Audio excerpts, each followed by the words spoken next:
2021년 회계감사 기출문제 풀이야. 여러분들 문제 풀어보면 알겠지만 뭐 일반적인 내용 그대로 출제가 된 거고 제대로 공부했으면 충분히 70점 이상은 받을 수 있었지 않았나 그렇게 생각이 돼. 자, 문제 1번인데 윤리기준에 대한 얘기야. 지금 1, 2, 3번에서 설명한 게 어떤 윤리 강령이냐 이런 얘기인데 1번에 공인에게서는 직무를 수행함에 있어서 솔직하고 정직하여야 한다. 이건 성실 강령을 얘기하는 거지. 그다음에 공인에게서는 명목 여하를 불문하고 금전 등의 제공에 의해서 자신에게 업무를 위촉할 것을 강요하거나 수임하는 것과 같은 부당한 방법으로 직무상의 경쟁을 해서는 안 된다. 전문가적 품위. 그다음에 직무상 지득한 기밀 정보를 본인이나 제3자 이익을 위해 사용하는 행위를 하지 말아야 된다. 비밀 유지. 예. 이걸 이제 묶어서 우리가 신의성실이다 이렇게 얘기도 하지. 자, 물음 2번에 지금 각 상황별로 윤리강령을 준수하지 못할 위협을 수용 가능한 수준으로 감소시키는 안전장치. 어떤 윤리강령을 위배했고 안전장치가 뭐냐 이걸 지금 물어본 거야. 자, 1번에 나투명 회계사는 감사 대상 회사로부터 요청받은 특정 업무를 본인이 스스로 수행하지 않고 다른 개업공인 회계사인 이기자 회계사에게 소개해주고 알선 수수료를 받았다. 자, 요거는 말이에요. 공정 강령에 지금 위반이 된다 이렇게 해도 되고, 여러분들 이게 생각이 안 나면 전문가적 품위라고 해도 틀린 답은 아니야. 이게 딱히 정확하게 어디 강령이다 이렇게 딱 부러지게 얘기하기가 그렇지. 요거는 저 굳이 따진다 그러면 공정이 더 가깝긴 한데 그 내가 생각이 안 난다 그러면 이 정도 써도 괜찮다 그 말이야. 안전장치는 없어. 해서는 안 되는 일이니까. 그다음에 대한은 신주인증권 회계 처리에 대해서 감사인과 이견이 발생해서 나투명 회계사에게 제2 의견을 요청했다.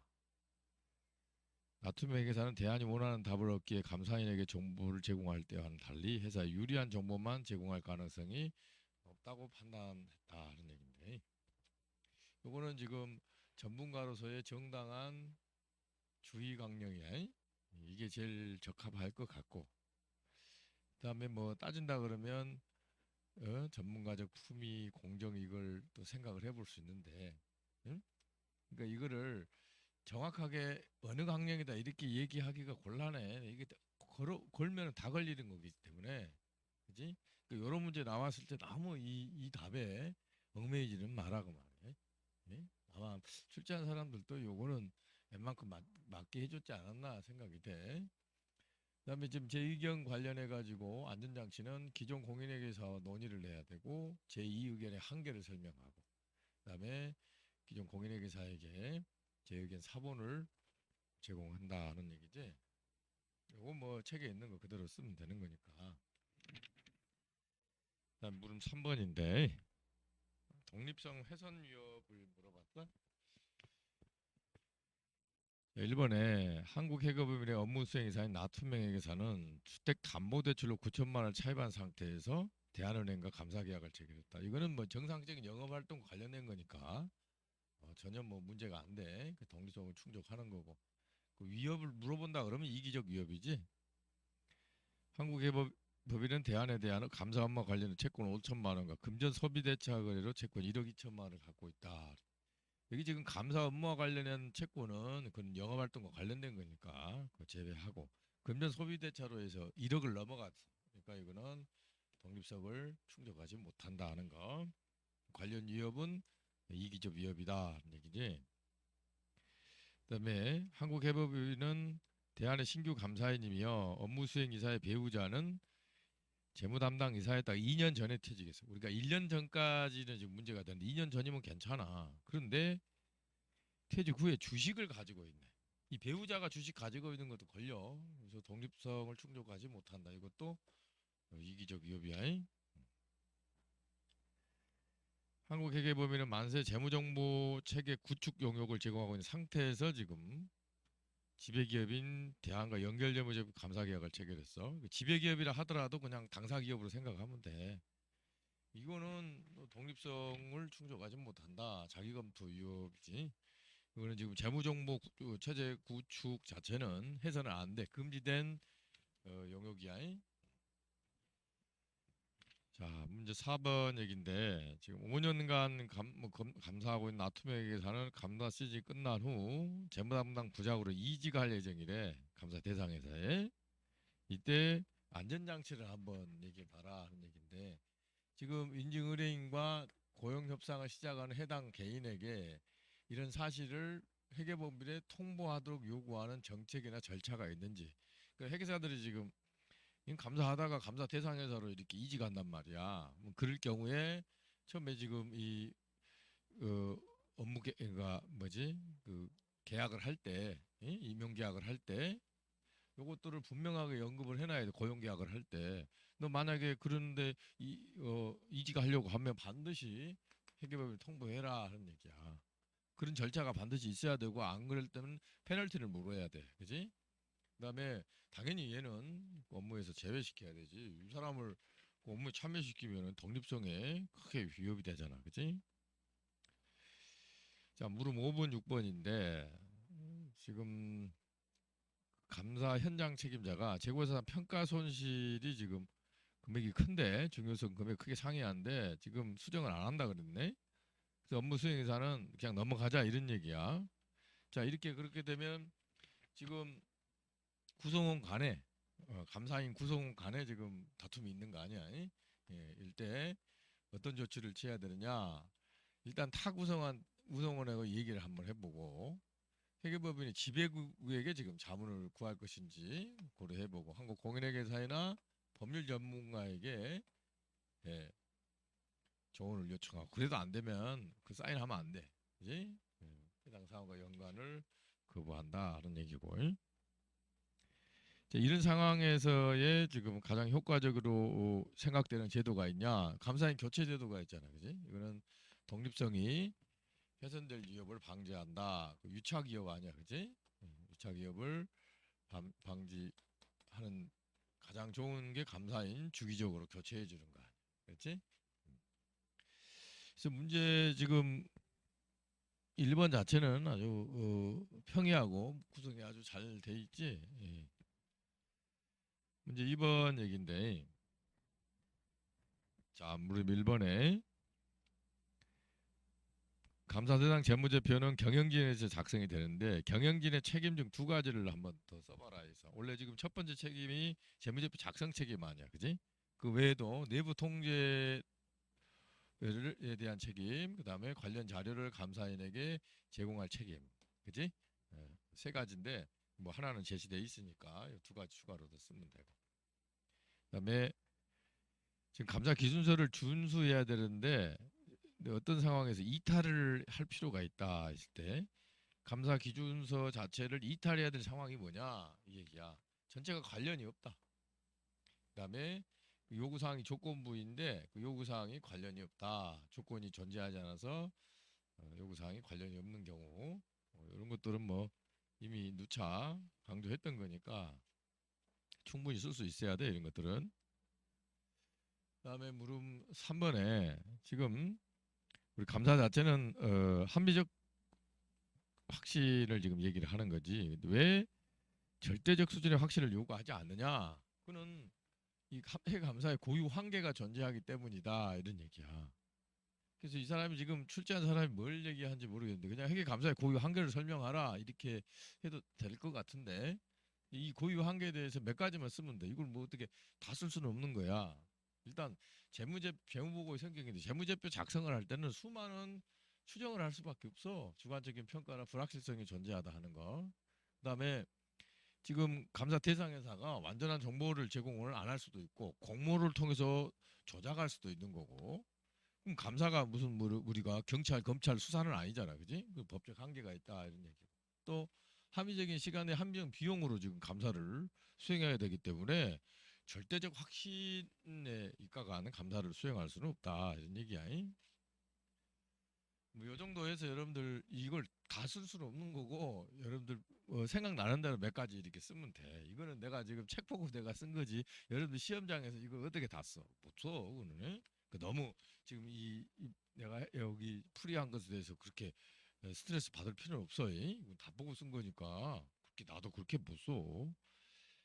그다음에 감사 위험의 정의인데 이거는 재무제표가 중요하게 왜곡 표시되어 있을 경우에 부적합한 감사 의견을 표명할 위험. 뭐 이거는 뭐 기본적인 얘기야. 점수 주려고 한 거니까. 물음 5번에 중요성 개념이 적용되는 경우 그랬어요. 감사를 계획하고 수행할 때, 그다음에 식별된 왜곡 표시가 감사에 미치는 영향, 그리고 미수정 왜곡 표시가 재무제표에 미치는 영향. 응? 왜곡 표시가 감사에 어떤 영향을 미치느냐. 그때 이제 중요성 가지고 판단하는 거야. 그 다음에 경영진에게 얘기했는데 수정을 안 해? 그게 재무제표에 또 어떤 영향을 미치느냐 이런 얘기. 그래서 또 감사 의견 형성을 할 때 중요성 개념이 사용이 된다는. 물음 6번에 1번부터 6번까지 지금 적절한지 여부를 판단하고 적절하지 않은 경우에는 그 이유를 설명해 봐라 그랬어요. 자, 1번에 감사는 전반 감사 전략을 수립할 때 중요성을 재무제표 전체에 대한 중요성을 결정해야 된다. 맞는 얘기야. 중요성의 결정은 전문가적 판단 사항이므로 재무제표 이용자들의 재무정보 수요에 영향을 받지 않아야 된다. 아니야. 정보 수요를 고려해야 되지. 예를 들어서 상장회사와 비상장회사는 중요성이 전혀 다르잖아. 그렇지? 수행 중요성을 설정하는 이유는 미발견 왜곡 표시 등이 재무제표 전체에 대한 중요성 금액을 초과할 확률을 적절하게 높은 수준으로 증가시키기 아니라 낮은 수준으로. 그지? 그래서 잘못된 거야. 그다음에 경영진 주당 수준의 중요 왜곡 표시 위험은 기업 측 위험으로 재무제표 감사와 독립적으로 존재한다. 이미 존재했던 거예요. 재무제표 위험 자체가. 중요 왜곡 표시 경영진 수준 주장의 중요 왜곡 표시 위험은 재무제표에 항상 존재하는 거 아니야. 그래서 맞는 얘기고. 감사위는 재무제표 수준의 평가는 중요 왜곡 표시 위험을 기초로 추가 감사 결자의 성격 시기 범위를 설계하고 수행해야 한다. 그뿐만 아니라 경영진 주장 수준의 중요 왜곡 표시 위험도 고려해야 돼. 그 재무제표 수준뿐만 아니라 경영진 주장 수준의 중요 왜곡 표시 위험도 고려해야 된다 하는 거. 그 문장에 여기에 빠졌잖아. 이번에 적발 위험의 수준은 중요 왜곡 표시 위험과 역의 관계에 있다. 맞는 얘기지? 자, 이제 3번이야. 공정가치등 회계 추정치에 대한 감사 절차다. 그랬어요? 자, 이때 물음 1번에 또 감사인이 한 감사 절차가 적절하냐, 적절하지 않으면 뭐 때문에 그러냐, 그걸 물어본 거야. 1번에 한국회계법인은 중요 왜곡 표시점을 식별하고 평가할 때 파생상품 공정가치 추정치와 관련된 추정 불확실성 정도를 평가했다. 뭐 당연한 거고. 그다음에 파생상품 공정가치 회계 추정치가 위적 위험을 발생시킨다고 결정했는데 그래서 실증 절차만 수행해 통제 절차를 생략하고. 아니다. 이 통제 절차를 이해를 해야 되지. 일단 위적 위험을 발생시킨다 그랬으니까 이 관련된 내부 통제가 있느냐. 그다음에 이제 실증 절차로 수행을 하는 게 맞는 얘기지. 그걸 생략할 것은 아니고. 그다음에 위적 위험을 초래하는 파생상 공정한 회계 추정치에 대해서 경영진이 이용한 유의적 가정들이 합리적인지를 한번 따져봐라. 맞는 얘기고. 자, 물음 2번에 회계 추정치와 관련해서 감사 전문가를 지금 활용을 했어. 그래서 요것들이 지금 적절한지 물어봤는데 1번에 말이야. 감정평가법인을 지금 의뢰를 했고 그를 감사 보고서에 업무를 언급을 했네. 그렇게 하면 안 되지. 일단 전문가 업무를 인용해서는 안 되고 만약에 언급했다 하더라도 이게 감사인의 책임을 경감시키지 않는다는 것을 명시해야 돼. 그러니까 전적으로 감사인이 책임이 있지 요것에 대해서 외부 전문가를 활용을 했는데 요 부분은 외부 전문가가 책임이다. 이건 아니야. 전적으로 감사인이 100%다 책임을 져야 돼. 그래서 감사 보고서에 전문가 의견을 언급하면 안 되는 거야. 언급만 한다 하더라도 감사인이 전적으로 책임을 진다 하는 내용이 써 있어야 돼. 감사인의 책임을 경감시키지 않는다 하는 거를 명시하라. 그 얘기야. 어. 두 번째, 소송 충당 부채에 대해서 법무법인을 전문가로 활용을 했고, 그 법무법인이 적격성이나 객관성을 보유하고 있는지 평가했다. 맞는 얘기고. 또 확정급여 채무 관련해서는 보험계리법인을 전문가로 활용했는데 적합한지 보험계리법인의 수행 업무가 적합한지 판단했다. 맞는 얘기지. 회계법인이 감사인 측 전문가와 합의해야 되는 사항 얘기인데 첫 번째가 커뮤니케이션의 성격, 시기, 범위 지금 이렇게 물어봤지. 어. 여기는 이제 요 감사인 측 전문가 간의 이제 커뮤니케이션의 성격, 범위, 시기, 그다음에 여기 지금 전문가의 성격이나 범위, 목적, 또 전문가 상호 간의 상호 역할, 책임, 그리고 비밀 유지 요구사항 이런 것들은 뭐 애워서 쓸 수밖에 없지. 근데 이거를 100% 생각이 안 나면은 여러분 봐, 이걸 지금 우리가 뭐 이렇게 다 예상했던 내용들 아니야. 그러면 이거를 100% 내가 기억을 해야 되는데 못할 수가 있어. 그러면은 상식적으로 생각을 해봐. 그지? 그러면 여기서 지금 감사직 전문가하고 지금 어떤 내용을 합의해야 되느냐? 무슨 일을 할 거냐? 책임은 뭐냐? 이런 얘기들 있잖아요. 이 정도는 충분히 쓸 수 있는 거야. 그러니까 생각 안 난다고 포기하면 안 돼. 그게 지금 여러분들 요령이란 말이야. 지금 요령이야. 어떻게 이 문구는 나도 지금 책을 보고 그대로 쓴 거야. 100% 이렇게 못 써. 그러니까 이때 그러면 우리가 어떤 감사를 할 때 법무법인이나 뭐 감정평가법인이나 보험계리법인이나 이렇게 활용을 했단 말이야. 그러면 이때 어떤 내용을 이 계약서에 쓸 거냐 이거야. 그때 어떤 일을 해라 너, 그지? 그리고 어 뭐야 저 상호간에 어떤 역할을 하고 어떤 책임을 질 것인지 이 얘기를 분명하게 해야 되지, 그지? 비밀 유지 같은 경우 뭐 이것도 생각 충분히 한번 해볼 수 있는 거고 또 이런 내용해서 이렇게 예? 쓰면 되는 거지. 100%이 문장 그대로 다 쓸 수는 없어. 그러니까 여러분들 그건 감안해서 해야 돼. 이제 4번 얘기인데 이제 그룹 감사 얘기야. 지배기업 A의 그룹 재무제표 감사를 수행하고 있는데 지금 A에서 B, C, D가 지금 지배 종속기업으로 있고 거기에 그룹 중요성을 5억 원으로 지금 해놨네. 5%, 세전이익이 5%. 유의적인 부분이 A, B, C고 D는 유의적이지 않다. 이런 얘기인데. 그래서 지금 물음 1번에 1, 2, 3번에 지금 수행한 절차가 적절하냐, 적절하지 않으면 그 이유를 얘기해봐라 그랬어요. 자, 1번에 그룹 엄미트면 왜곡 표시가 그 기준을 초과하면 그룹 재무제표에 대해서 명백하게 사소하다라고 간주할 수 없는 한도 기준을 결정했다. 당연한 거고. 그다음에 그룹 B는 그룹 감사 목적으로 부문 감사인이 감사를 수행할 예정인데 그룹 업무팀은 이러한 B에 대해서 부문 수준에서 결정된 수행 중요성의 적합성을 평가했다. 당연한 거고. 부문 B는 그룹 감사 목적으로 부문 감사인이 감사를 수행할 예정인데 부문 중요성을 110억에 5%인 5.5억으로 했다. 지금 아까 그룹 중요성을 5%라 세전이익이 5%라 그랬잖아. 근데 이거는 이 부문 중요성은 전체 중요성보다 낮은 수준으로 결정이 돼야 돼. 응? 그래서 5억보다는 낮은 수준으로 결정이 돼야 된다는 얘기야.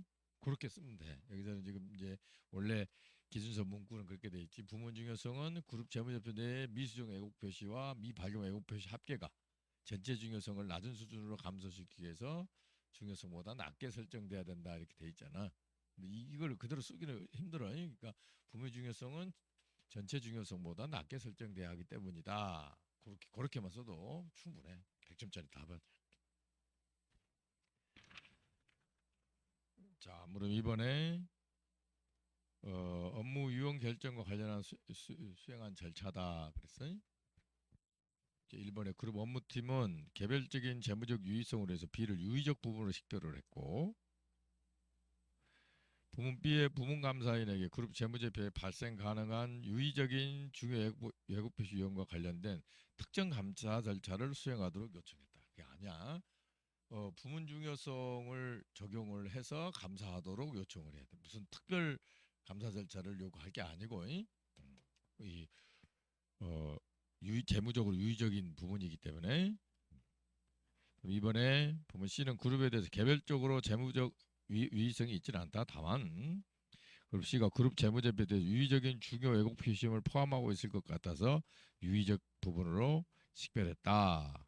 예를 들어서 뭐 부문 C가 그러니까 자산 초경이라 매출액이 막 크지는 않는데 지배기업이 무슨 보증을 샀다든지 뭐 이런 상황이야.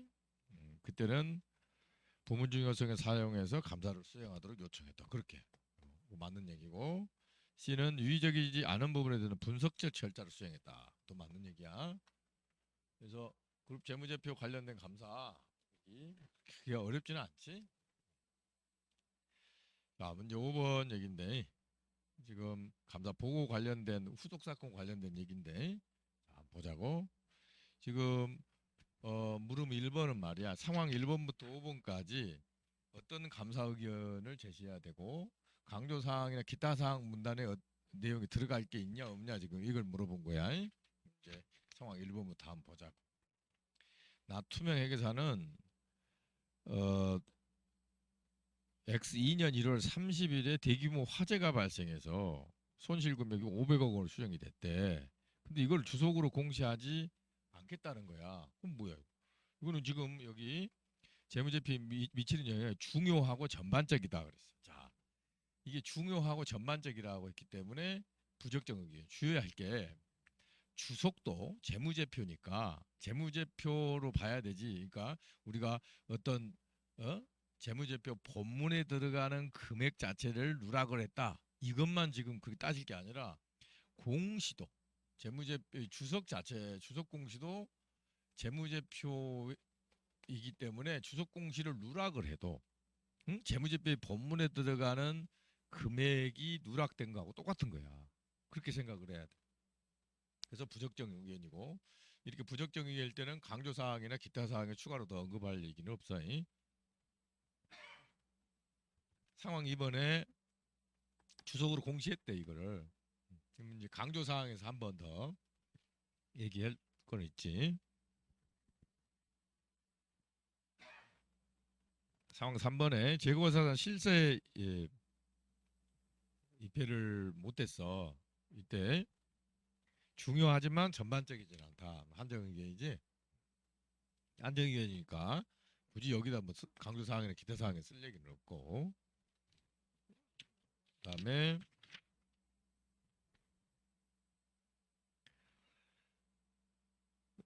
주식회사 만세의 X1년 12월 31일로 종료되는 보고 그냥 재무제표를 감사하는데 정기 재무제표는 코리아 회계법인이 감사했고 적적 의견이었어.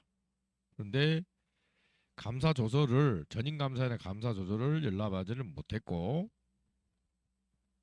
매출채권 기초 잔액에 대해서 한번 쭉 검토해 보니까 5억 원이 과대 계상됐다는 얘기야. 중요하지만은 전반적이지는 않다. 그러니까 이거는 한정 의견을 제시할 수밖에 없고, 그지? 그다음에 요거는 기타 사항에다가 지금 그 내용들을 언급을 해야 돼.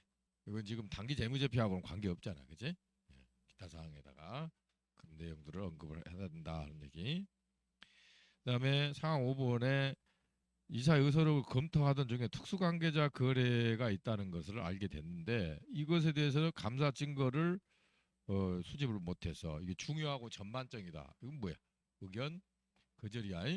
감사 범위의 제한이니까 의견 거절이니까 뭐 더 얘기할 건 없고. 그치? 자, 물음 2번에 자, 상황 1번과 같이 아까 지금 화재가 났을 때 화재 손실 얘기인데 이거를 공시하지 않았을 경우에는 수행해야 될 절차가 뭐냐? 자, 이렇게 해야 돼. 지금 미수정 왜곡 표시들 수정이 안 된 것들 쭉 모아서 지배국과 커뮤니케이션 해야 돼. 지금 너 이거 반영 안 하면은 우리는 적정 의견 줄 수 없다. 그 얘기를 하고 반영을 안 했을 때 그러면 아까처럼 부적정 의견. 그러니까 감사 보고서에 감사 의견에 당연히 반영을 해야 되겠지. 그지? 그런 얘기 쓰면 돼. 물음 3번에 지금 후속 사건에 대한 그래서 회계사가 수행해야 될 절차를 한번 얘기를 해봐라. 그런 감사 절차에 대해서 세 가지 이상을 서술해봐라 하는 얘기인데 우리 책에 있는 거 지금 그대로 기준서에 있는 거 그대로 지금 얘기를 한 거야. 경영진이 후속 사건을 식별하기 위한 절차가 있는지 그 절차 있으면은 그걸 이해하고 그다음에 질문하고 회의로 검토하고 이거 이제 기본적인 얘기야, 그지? 또 가장 최근에 중간 재무제표가 있냐? 그러니까 회사가 뭐 월차 결산을 한다 그러면은 법률 고문에게 물어보고 그다음에 여기 서면 진술 후속 사건이 모두 수정 공시됐다는 서면 진술을 요청하고 이 중에 세 개 정도는 충분히 쓸 수 있잖아, 그지? 문구를 뭐 정확하게 다 이대로 쓸 수는 없지만은 그 비스크름하게 써도 괜찮아. 잉?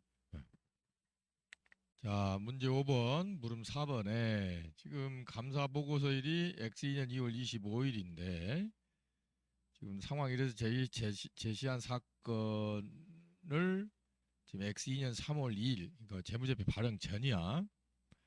이걸 알게 되었을 때 주석에 공시한 수정 재무제표를 회사가 제시를 했고 나투명 회계사가 이 후속 사고에 대한 추가 감사 절차를 3월 15일에 종료를 했대. 자, 이때 모든 후속 사건에 대해 수행을 했을 때하고 수정 사항에 한정해서 수행했을 때 감사 보고서 일자를 어떻게 기재해야 되는지 한번 설명해 봐라 그랬어요. 자, 여러분들이 자, 후속 사건에 대해서 모든 후속 사건에 대해서 지금 수행 감사 수행을 했다라고 하면 감사 보고서 일자를 2월 25일이 아니라 3월 15일로 해서 새로운 감사 보고서를 발행을 하면 되는 거고 그다음에 해당 이 수정 사항에 한해서만 지금 감사를 했다라고 하게 되면 두 가지 방법이 있어. 수정된 감사 보고서를 발행하든지 이중 감사 보고서를 발행하든지. 수정된 감사 보고서는 기존 감사 보고서 일자 그대로 가고 후속 사건에 대해서만 별도 문단에 기재하는 방법. 그다음 이중 감사 보고서는 기존 감사 보고서 일자로 하되 후속 사건에 대해서만 새로운 감사 보고서 일자로 발행하는 방법. 두 가지. 자, 이거는 뭐 기본적인 내용이니까 여러분들 충분히 다 쓸 수 있을 것 같고. 일단 물음 5번에 상황 5에서의 그 특수관계자 거래에 대해서 감사인이 평가할 사항이 뭐냐? 특수관계자 거래에 대해서. 그러니까 일단은 부정한 재무보고나 자산 횡령을 은폐할 수 있는 건지 은폐하는 건지 그런 것들을 한번 파악을 해봐야 되지. 그지? 또 이 그 특수관계자의 거래이기 때문에 이 거래 조건이 일반적인 거래 조건하고 차이가 없는지 그런 경영진의 설명과 일관성 여부인데 이거 생각이 안 나면은 이 거래 조건이 회사의 일반적인 거래 조건과 일치하는지 그 정도 이렇게 쓰면 돼. 그지? 그 다음에 이 특수관계자 거래니까 당연히 공시가 제대로 됐는지 따져봐야 되지. 회계 처리되고 공시되었는지. 자, 이거를 정확하게 여러분들이 생각이 안 난다 그러면은 우리 그 세법의 부당회계산 부인 있잖아. 그러니까 이 부당거래로 인해서 회사의 뭐 재무 상태나 경영 성과에 어떤 영향이 잘못된 어떤 오류나 누락 부정이 있었는지 그런 걸 쓰면 돼. 그렇게. 응? 그리고 이 거래 조건 자체가 일반적인 조건하고 맞는 틀린지. 오케이? 그다음에 특수관계자 거래는 당연히 공시돼야 되니까 그래서 이 비스꾸름하게 문장을 만들어서 쓰면 돼. 자, 문제 6번인데 주식에서 나그네의 감사 보고서 일부다. 그래서 지금 계속 기업 관련 중요한 불확실성이 지금 쭉 나와야지. 영업 손실 600억, 단기 순손실 900억, 또 유동부채가 유동자산을 100억 초과, 1000억을 초과하고 있다. 그래서 지금 계속 기업으로서의 전속력이 유의적 의무를 제기할 만한 중요한 불확실성이 존재한다. 이고 또 핵심 감사 사항에 영업권 손상 평가에 대한 얘기를 지금 쭉 했다. 이런 얘기야. 자, 거기서 물음 1번에 뭐라고 돼 있냐면 핵심 감사 사항은 전문가적 판단에 따라 재무제표 감사에서 가장 유의적인 사항을 의미하는데, 이때 감사인이 유의적 감사인 주의를 요구한 사항들을 결정할 때 고려할 세 가지 요소를 설명해봐라. 이건 기본적으로 여러분도 암기해야 될 얘기지. 중요 왜곡 표시 위험이 높은 분야, 추정 불확실성이 높은 추정치, 유의적인 거래나 사건. 이렇게. 그다음에 이제 물음 2번에 지금 핵심 감사사항 했는데, 지금 그 단락에서 설명된 내용에 잘못된 거나 빠진 게 어떤 거냐, 이런. 응?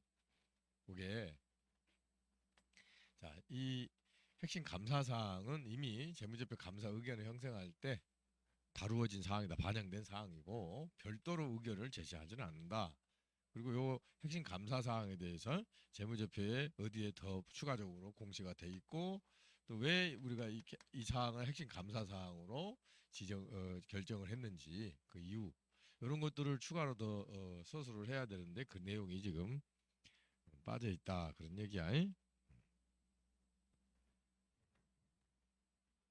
그다음 물음 3번에 지금 계속 기록으로서의 전속 능력의 유의적인 의문을 처리할 사건이나 사건과 관련해서 중요한 불확실성은 특성상 핵심 감사 사항인데, 응? 그 기업의 경영에 참여하고 있지 않는 한 감사인은 계속 기업으로서의 전속 능력의 유의적 의무를 처리할 수 있다고 식별된 사건 상황에 대해서 지배기구와 커뮤니케이션 해야 된다. 이때 커뮤니케이션 할 사항 중 세 가지만 한번 서술해 봐라. 자, 지금 이 계속 기업 자체 과연 이거는 지금 경영진이 판단할 얘기잖아. 근데 지금 지금 벌어지는 사건이나 상황이 지금 이처럼 어 엄청나게 손실이 많이 나고 유동부채가 유동자산을 초과하고 있고 이런 게 진짜 이게 문제가 되느냐? 이거 너 지금 이거 갚을 능력이 되느냐? 계속 기억할 수 있느냐 하는 거를 물어봐야 돼. 응? 그리고 재무제표 작성에 계속 기업 가정이 적합하냐 하는 거. 또 관련된 공시가 적절하게 이루어졌느냐 얘기.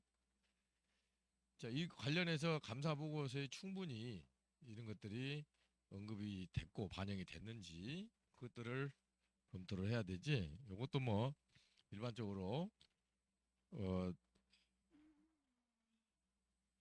암기해야 될 기본적인 사항 중에 하나니까 이렇게 정리를 하면 되는데, 여기도 마찬가지야. 여러분 이게 쓸 때 정확하게 생각이 안 나도 괜찮아. 비스꾸름하게 쓰면 돼. 응? 예를 들어서 요런 거 계속 기업 가정이 적합한지 여부, 공시 적절성, 감사 보고서 시사점 이런 것들은 얼마든지 쓸 수 있는 거야. 이런 거는 말이 좀 어렵잖아, 그지? 중요 불확실성 구성하는지 이 지금 현재 상황이 계속 기업의 중요한 불확실성을 구성하는지 여부, 요거는 말을 이렇게 쓰기가 힘들잖아, 그지? 이 정도는 얼마든지 할 수 있으니까 절대 내가 애운 거를 정확하게 이게 기억을 그걸 못한다 하더라도 유추해서 얼마든지 비스꾸름하게 써라 그 말이야. 그래야 점수를 줄 수 있는 거야. 아예 기억이 안 난다고 포기해버리면 그 끝이야. 이거는 여러분들이 회계학 공부를 했기 때문에 얼마든지 쓸 수 있는 거야. 그지? 그다음에 물음 4번에 영어권 손상평가를 해서 외부 전문가를 지금 활용을 했는데, 감사인이 지금 이 외부 전문가가 수행 업무를 이용해서 작성을 했다 그러면 경영진 측 전문가가 수행한 업무의 유의성을 고려해서 어떤 절차를 수행해야 되느냐. 이거 지금 경영진 측이 고용한 전문가야. 예.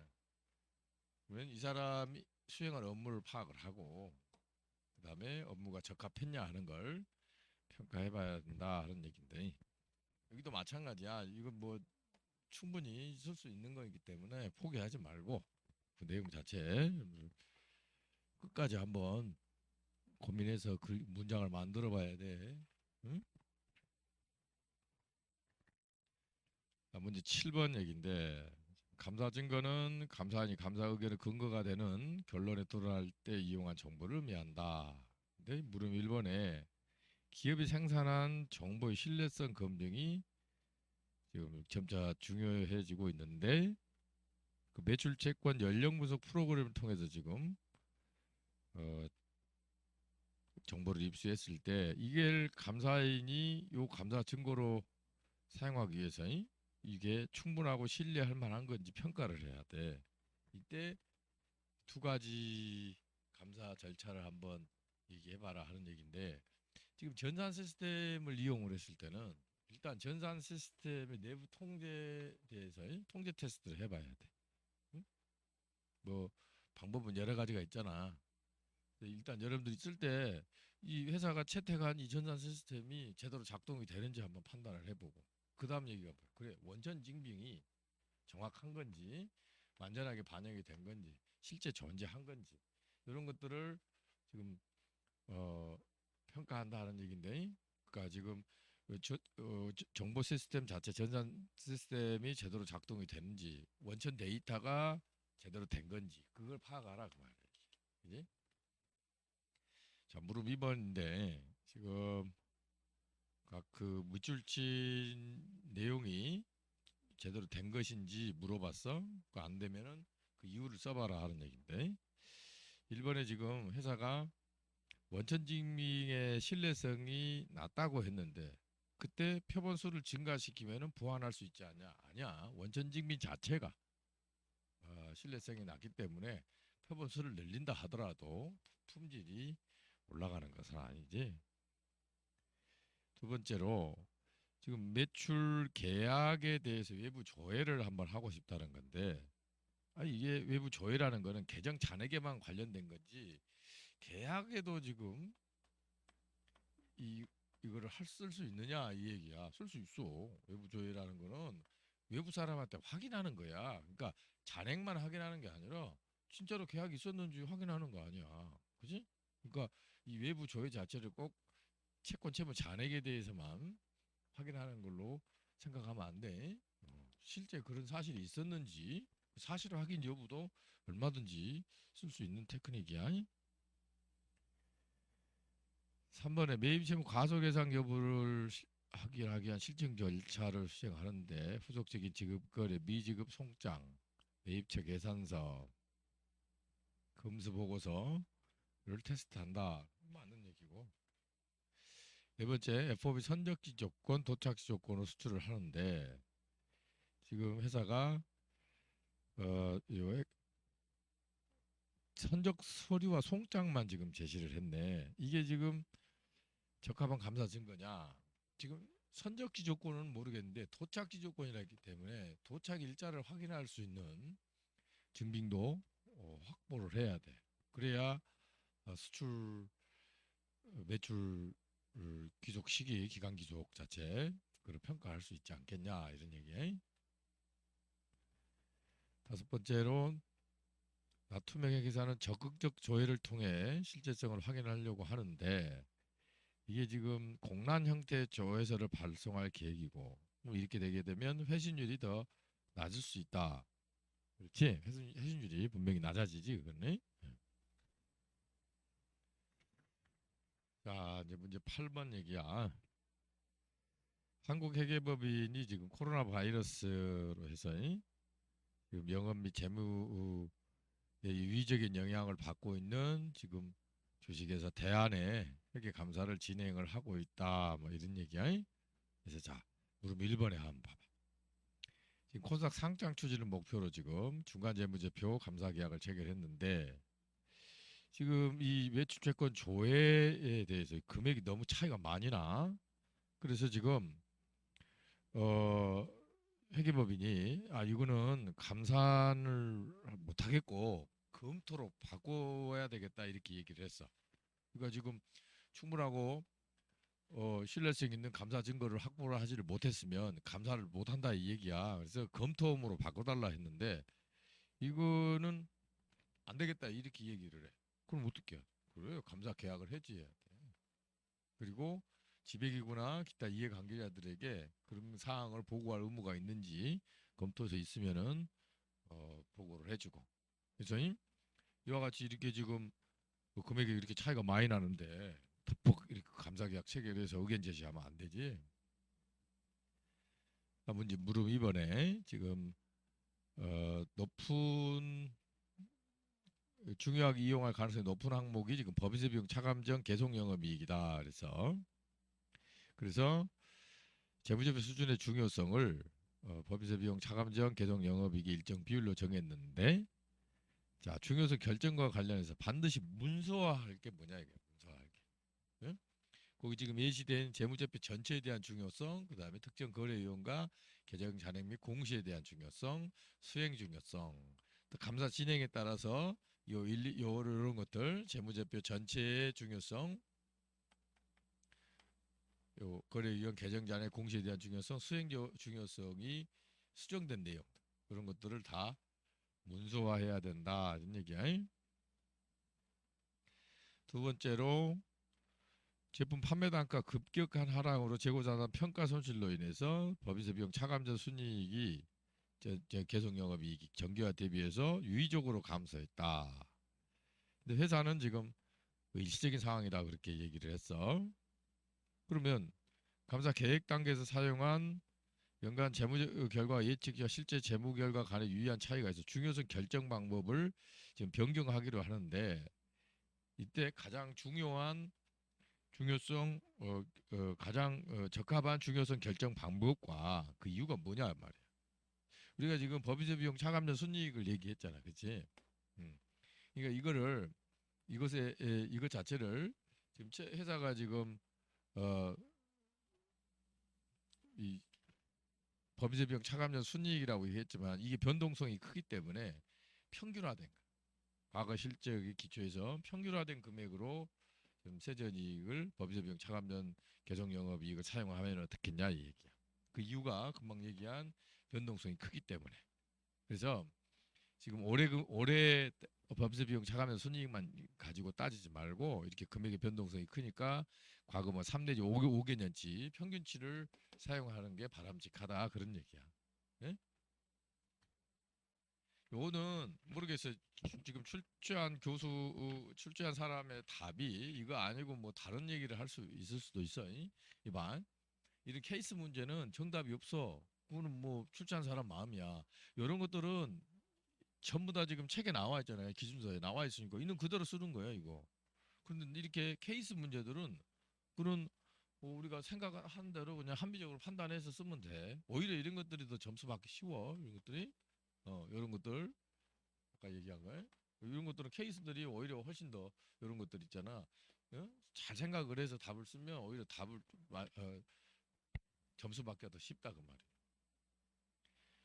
물음 3번에 지금 매출채권 조회서를 발송하기로 했는데 지금 전자메일 주소를 지금 수령을 해서 해외 거래처에 그 전자메일 주소를 수령을 해서 전자메일로 지금 직접 발송해서 회신을 받았다 이거야. 그런데 그게 지금 업무수행 이사가 이거 갖고 안 되니까 좀 더 제대로 한번 해봐라 이렇게 얘기했어.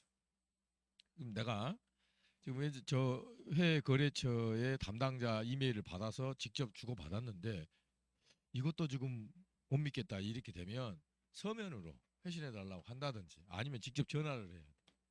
응? 이 방법밖에 없어. 이건 뭐 책에도 나와 있지만 이거 이메일 서로 주고 받았는데 저게 거짓말 칠 수도 있잖아, 그지? 그러니까 서면으로 한번 회신해 달라고 요청을 하든지 직접 통화를 하는 방법. 그래서 녹음을 해놔야 돼. 어쩔 수 없어. 우리 입장에서는 그렇게 확인할 수밖에 없지. 꼭 짜고 치면 뭐라고 얘기를 해. 어? 그렇게 해야 나중에 면피를 할 수 있는 거야. 법적 책임을 피할 수 있다 그 말이야. 무슨 얘기인지 알겠지? 응? 그리고 나서 이제 대체적 감사 절차가 뭐냐 이렇게 했을 때 뭐 뻔한 거예요. 선적 서류를 한번 검사해보고 그 이후에 이 금액이 제대로 회수가 됐는지 그걸 따져보면 되지, 그지? 뭐 이건 일반적인 얘기니까 이거는 뭐 얼마든지 쓸 수 있잖아, 그지? 자, 물음 4번인데 재고자산이 지금 비중이 크다 그랬는데 지금 재고자산 실사 2회를 결산일에 못하고 1월 15일에 지금 했거든. 자, 문제 1번 잘 봐. 이게 뭐라고 되어 있냐면 재고자산 실사 2회가 재무제표일이 아닌 일자에 수행될 경우 실사일과 최종 재고자산 기록일 사이 금액 변동이 적절히 기록되어 있는지 여부에 대해서 그 감사 절차를 쭉 설명해 놨어요. 1, 2, 3, 4.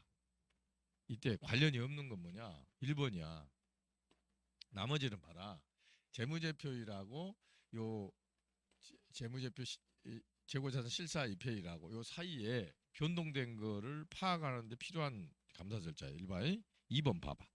재고 기록이 바르게 조정됐냐? 3번에 신뢰할 만하냐? 4번에 입수된 정보와 계속 기록 보면 기록 간의 유의적인 차이에 대한 내기인데 2번, 3번, 4번은 재무제표일과 재무제표 실사 입회 날이 달라서 그 기간 동안의 변동사항을 파악하기 위한 절차인데 1번은 말이야 재무제표일에 재고자산 실사 입회를 했을 때 고려할 사항이다 이렇게 보여. 응? 그래서 지금 1번 자체는 이렇게 재무제표일하고 재무제표일에 지금 재고실사를 못했을 때 재고실사 입회일하고 요 차이가 있을 때 요때 이 금액이 지금 어떻게 변했는지 이거 확인해 봐야 될 거 아니야. 그치? 그것을 위한 절차는 아니지. 요거는 그냥 재무제표일에 실사 입회를 했을 때 그때 경영진이 어떤 이 재고실사 관련해 가지고 어떤 절차를 취하고 있는지 그거를 이제 확인해 보는 거지. 이렇게 요 변동하고는 관련이 없다 이런 얘기야. 다음 지금 두 번째로 지금 방역 수준이 지금 어, 강화돼서 외부 창고 담당자로부터 외부인 출입이 제한된 그 외부 창고에 보관된 재고자산 그래서 보관 수령증만을 지금 받았거든. 근데 거기서 지금 뭐라고 돼 있냐면 업무 수행 이상화가 이것 갖고 안 되겠다 이거야. 더 추가적인 감사 절차를 수행해라. 그러니까 지금 외부 창고에 지금 이렇게 예? 재고 자산이 있다 이거야. 그래서 이 사람한테 창고 보관증에서 지금 이게 어떠한 재고 자산이 몇 개가 지금 보관돼 있다. 이렇게 지금 보관증을 받았는데 이거 갖고도 못 믿겠다 그 말이야.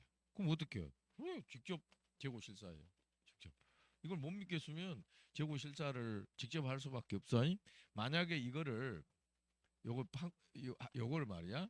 요 창고 보관하고 있는 요 기관이 뭐 제3자로부터 감사를 받는 그런 데다라고 하게 되면 이 감사 보고서라든지 감사인의 이 감사 절차 자체 이거를 이용할 수도 있겠지. 근데 지금 이 경우는 그런 경우는 아니고 외부 창고에만 지금 이 재고 자산 보관하고 있다 이렇게 표현되어 있으니까 할 수 없이 직접 중요하면 직접 재고 실사 입회를 해서 회사한테 얘기하지 날 잡아서 우리 실사 입회하겠다. 뭐 안 되면은 이제 뭐 한정 의견 줄 수밖에 없지. 그렇잖아. 그 뭐 중요하면 지금 뭐 부적정까지 갈 수도 있는 거야. 어, 부적정이 아니라 한정 의견이나 이건 지금 감사 범위 제한이니까 의견 거절까지 갈 수도 있는 거야. 그렇게 해서 이제 얘기인데 요것도 모르겠어.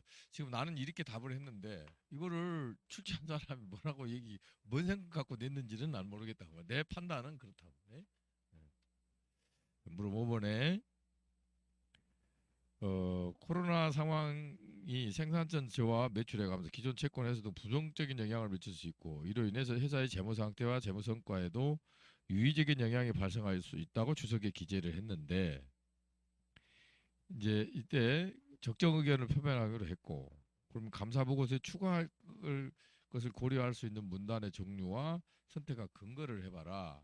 지금 관련해서 지금 매출 자체가 감소됐다는 걸 충분히 지금 주석으로 공시했는데 추가하는 거는 이 강조 사항 문단에다가 이런 얘기를 쭉 다시 한번 강조해 주는 거야. 그거는 왜 그러냐? 이 강조 사항 문단은 말이야. 재무제표에 적절하게 표시 공시되어 된 사항 중에 중요한 것들을 다시 한번 강조해 주는 거야. 만약에 이 재무제표하고 관련이 없다 그러면 기타 사항 문단에다가 지금 해야 되겠지, 그지? 근데 이제 이미 이 재무제표 표시 공시와 관련돼 있기 때문에 이거는 강조 사항 문단에 기재를 해서 재무제표를 이해하는데 중요한 그런 사항이니까. 그래서 강조사항 문단에 지금 기재를 한 거고. 만약에 지금 이 내용이 재무제표 표시공지와 관련이 없어. 그러면은 기타 사항 문단에 기재를 해야 될 얘기고, 그지? 요거서는 지금 재무제표와 관련된 거니까 어, 강조사항 문단에 기재를 해야 된다 하는 얘기야. 자, 여러분들 지금 쭉 감사 문제 풀어봤지만 내용이 그렇게 어렵지가 않잖아. 그러니까 기본적으로 우리가 외워야 될 거 있고, 그리고 이렇게 케이스 문제 나오면은 그 기초로 해서 충분히 유추해서 쓸 수 있어. 또 외운 거라 하더라도 내가 100%다 못 외웠을 때 당황하지 말고 그 비슷하게 답안 작성하면 충분히 좋은 점수를 얻을 수 있을 거야.